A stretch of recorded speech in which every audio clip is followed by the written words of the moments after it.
15 अगस्त 1947 को भारत अंग्रेज़ों की चंगुल से आज़ाद हुआ था। यह संघर्ष काफ़ी लंबा था, जिसमें कई स्वतंत्रता सेनानियों ने अपनी जान की कुर्बानी दी थी। हम आज आज़ाद हैं तो उन्हीं स्वतंत्रता सेनानियों की देन है कि हम आज़ाद हैं। हम अपना योगदान क्या दे सकते हैं? हम केवल और केवल अपने समाज को, अपने लोगों को, अपने बच्चों को व अपने विद्यालय में अपने बच्चों को जागरूक करके कि वे उन स्थानीय स्वतंत्रता सेनानियों को व शहीदों को व उनकी जीवनी को जान सकें, उनकी वीर गाथा को जान सकें, ताकि ये देशभक्ति की भावना, ये प्रेम की भावना हमारे अगले जनरेशन तक पहुंच सके। तो आज इसी क्रम में मैं भदोई के स्थानीय वीर सपूत स्वतंत्रता सेनानी स्वर्गीय झूरी सिंह जी की कहानी आप लोगों को बताने जा रही हूँ। 1957 के सिपाही विद्रोह में कुछ शहीदों के नाम जो प्रमुख रूप से लिए जाते हैं, जैसे रानी लक्ष्मीबाई, बलिया से सपूत मंगल पांडे जी और भदोई की माटी में जन्मे शहीद झूरी सिंह। झूरी सिंह ने भदोई में अंग्रेज़ों द्वारा ज़बरदस्ती कराई जा रही नील की खेती को बंद कराने के लिए 4 अंग्रेज़ों का सिर काट लिया था।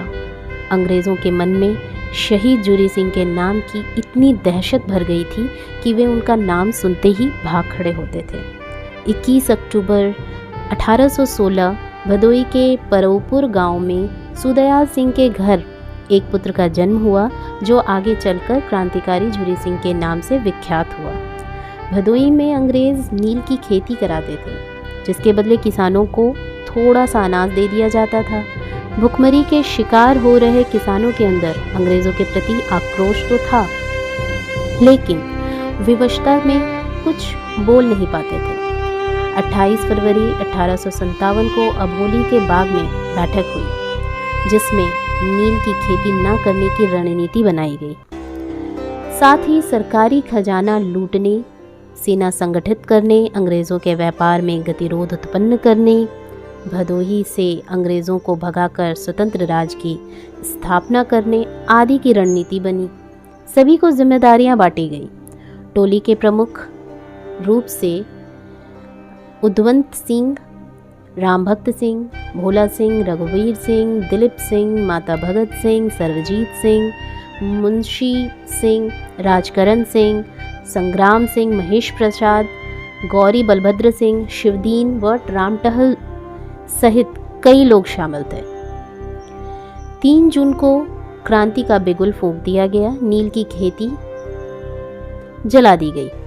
10 जून 1857 को भदोई में क्रांति ने व्यापक रूप ले लिया।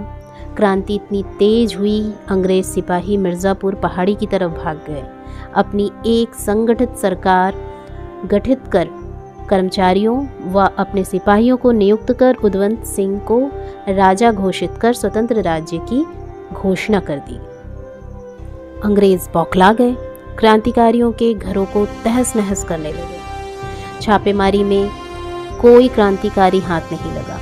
16 जून को अंग्रेज़ों ने अपनी चाल बदली। यहाँ के joint magistrate William Richard mayor को, जो बंगाल सिविल सेवा का अधिकारी था, उसने उद्वंत सिंह को सुलह का निमंत्रण भेजकर संग्राम सिंह सहित 3 क्रांतिकारियों को फांसी दे दिया और शव को सड़ने के लिए छोड़ दिया ताकि दहशत पैदा हो। 4 जुलाई को सूचना मिली कि रिचर्ड मेयर सहित 4 अंग्रेज अधिकारियों के साथ पाली के नील मिल में मंत्रणा कर रहा है, जहां पर हमला बोलकर तीनों के सिर काट लिए गए। इसके बाद अंग्रेजी शासन शहीद झूरी सिंह के पीछे पड़ गया। यूरोपीय इतिहासकार जैक्सन ने लिखा है कि 10 जून 1857 को भदोई में क्रांति ने बहुत ही व्यापक रूप लिया। क्रांति इतनी तेज हुई कि अंग्रेज सिपाही मिर्ज़ापुर पहाड़ी की तरफ भाग गए थे, जिसके बाद झूरी सिंह को पकड़ने के लिए major Narvet, major Simon, P Walker, mister Tucker और हेग की एक टीम बनाई गई थी। अंग्रेज़ों ने झूरी सिंह के परौपुर गांव में कहर ढा दिया और धोखे से झूरी सिंह को पकड़कर मिर्ज़ापुर के ओझला नाले पर फांसी दे दी गई। आज़ादी के इस दीवाने शहीद झूरी सिंह जी को हमारा शत शत नमन। जय हिंद, जय भारत।